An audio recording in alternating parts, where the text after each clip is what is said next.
ہم کریں گے ہر مظلوم کی حمایت۔ बिस्मिल्लाहिर्रहमानिर्रहीम। अस्सलाम वालेकुम। मैं हूं हुरैन फातिमा और आप देख रहे हैं हिमायती न्यूज HD चैनल। नजर डालते हैं आज की अहम खबरों पर। सांगड़ में LPG गैस सिलेंडर दुकान में धमाका, 6 अफराद शदीद जख्मी। सांगड़ इशफाक सलेरी सांगड़ के इलाके खबरू में एक LPG गैस सिलेंडर की दुकान में अचानक जोरदार धमाका हुआ, जिसके नतीजे में 6 अफराद जल के मामूली जख्मी हो गए हैं। जख्मियों को फौरी तौर पर तालका अस्पताल खबरू मुंतकिल किया गया, जहां इब्तदाई तिब्बी इमदाद के बाद उन्हें बेहतर इलाज के लिए हैदराबाद रवाना कर दिया गया।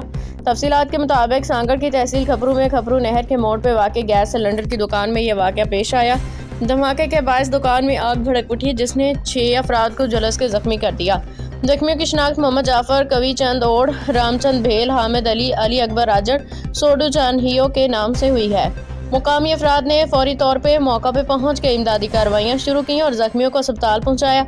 इब्तदाई इत्तलात के मुताबिक जख्मियों की हालत खतरे से बाहर बताई जा रही है। जख्मियों को तालका अस्पताल खबरू में इब्तदाई तिब्बी इमदाद देने के बाद हैदराबाद रेफर कर दिया गया है, जबकि आग के बायस एक कार भी जल गई।